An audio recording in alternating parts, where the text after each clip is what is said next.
ओम श्री गणेशाय नमः। प्यारे भाइयों और बहनों, आज हम विचार करते हैं आज़ादी के रहस्य और साइंस पर। वास्तव में भारत को जो आज़ादी मिली थी साइंस के बल पर ही मिली थी।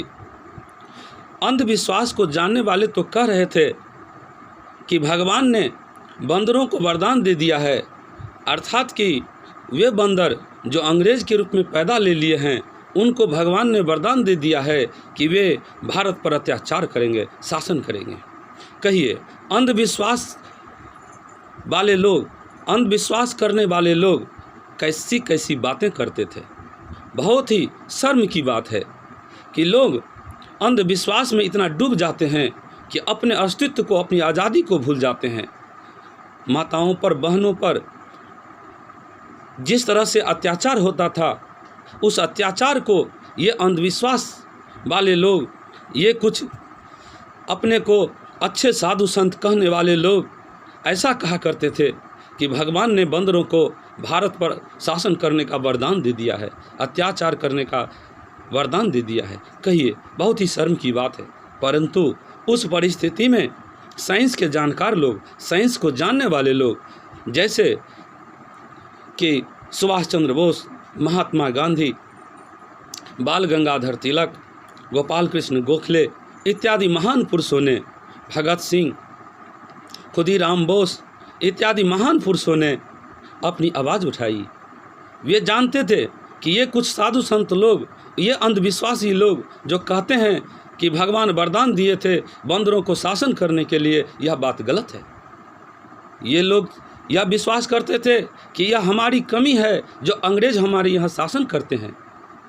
ये विश्वास करते थे कि हमारा साइंस पीछे है, हमारा विज्ञान पीछे है, हमारा रिसर्च पीछे है, इसलिए हम लोग अंग्रेज़ों से हार जाते हैं। इसमें भगवान का कोई दोष नहीं है। बंधुओं, यदि हम साइंस पर विश्वास करते रहते पहले से तो हमारा देश गुलाम नहीं होता, क्योंकि हम हर कुछ में अंग्रेज़ों से आगे होते। बंधुओं, आज भी यह वातावरण है कि यहाँ पर जो लोग साइंस के जानने वाले हैं उनको मदद नहीं करते हैं, सरकार भी उस तरह से मदद नहीं करती है। बंधुओं, साइंस की ओर लोगों का रुझान होना चाहिए। लोगों को चाहिए कि बच्चों को हम साइंस पढ़ाएं। जो आज बच्चे साइंस बहुत कम पढ़ रहे हैं, और इसी का कारण है कि भारत अमेरिका को पीछा नहीं कर पा रहा है, भारत सर्वशक्तिमान नहीं बन पा रहा है। बंधुओं, साइंस की ओर हमें बढ़ना चाहिए। बंधुओं, जब एक अंग्रेज ए.ओ. ह्यूम, उनको पता लगा कि भारत पर कुछ अंग्रेज बुरे तबके के लोग, अत्याचारी लोग अत्याचार करते हैं, तो ए.ओ. ह्यूम को बड़ी ही दया आई। जिस प्रकार सीता को देखकर, सीता को कष्ट सहते देखकर विभीषण जी को दया आई थी और राम जी का साथ दिए थे, रावण का विरोध किए थे, उसी प्रकार एक अंग्रेज ए.ओ. ह्यूम भारतीयों का साथ दिए।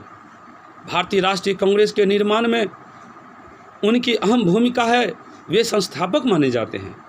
और उस समय गोपाल कृष्ण गोखले, दादा भाई नौरोजी, बहुत सारे ऐसे साइंस के जानकार लोग जो यह समझते थे कि भारत को आज़ाद करने के लिए जो अंग्रेज़ों का यह जो कदम है वह हमारे हित में है, उनका साथ दिए और भारतीय राष्ट्रीय कांग्रेस का विकास हुआ।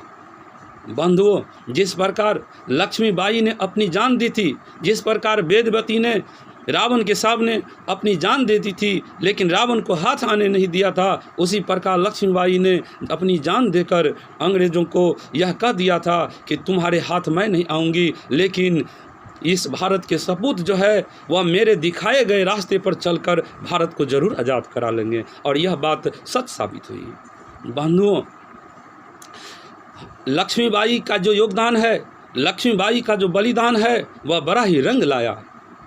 ए.ओ. ह्यूम ने हमें साथ दिया, भारतीयों का साथ दिया, और भारतवासियों ने विज्ञान के बल पर, साइंस के बल पर अपना विकास करके, सुभाष चंद्र बोस ने साइंस के बल पर अपना विकास करके यहाँ के लोगों को समझाकर, अंधविश्वास से बाहर करके, अंधविश्वास से दूर करके भारत को आज़ाद करने में अपनी अहम भूमिका निभाई है। बंधुओं, हमें विश्वास करना चाहिए कि साइंस ही हमें सब कुछ दे सकता है। साइंस ही भारत को सर्वशक्तिमान बना सकता है। बंधुओं, ये लोग जो अंधविश्वास में विश्वास करते हैं, ये लोग कहाँ थे? ये तो भगवान की दुहाई दे रहे थे कि भगवान ही हमको अत्याचार सहने के लिए कहते हैं। कहिए, इनके बल पर हम आज़ादी कभी नहीं प्राप्त करते। बंधुओं, आज भी देख लीजिए, जब भारत आज़ाद हो गया तो यही अंधविश्वासी लोग अभी लूटने में लगे हुए हैं। देख लीजिए बंधुओं, बड़े बड़ी संस्था चलाते हैं, गौ पालन की संस्था चलाते हैं और वृद्धा पालन की संस्था चलाते हैं, वृद्धा की सेवा करने की संस्था चलाते हैं, और बड़े बड़े उद्योगपति लोग उनको चंदा देते हैं, करोड़ के करोड़ रुपया चंदा देते हैं। बंधुओं, कहिए, भारत में बहुत सारे गरीब हैं जिनके दरवाजे पर गायें भूखी हैं। यदि इनको गौ पालन की बड़ी ही लालसा है तो इन गरीबों को क्यों नहीं सहायता करते कि गौ पालन ये करेंगे? ये तो गौ पालन के नाम पर अपना व्यवसाय चला रहे हैं। बंधुओं, यदि वृद्धा की सेवा करने की बात है तो ये उनके पुत्र को क्यों नहीं कहते कि वे अपनी माताओं की सेवा करेंगे? वे कानून में क्यों नहीं जाते? ये भारत सरकार को क्यों नहीं कहते? ये तो अपना जो है एक बिजनेस व्यापार चला रहे हैं। बंधुओं, गरीब विद्यार्थी जिसको पढ़ने के लिए पैसे नहीं है, ये लोग क्या उनको मदद नहीं कर सकते? गरीबों को मदद करना चाहिए।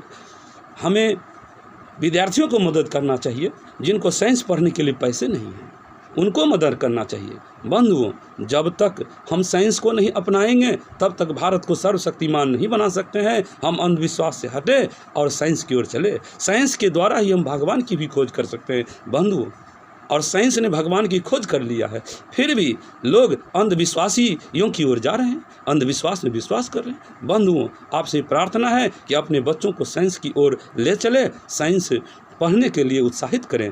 जय श्री राम।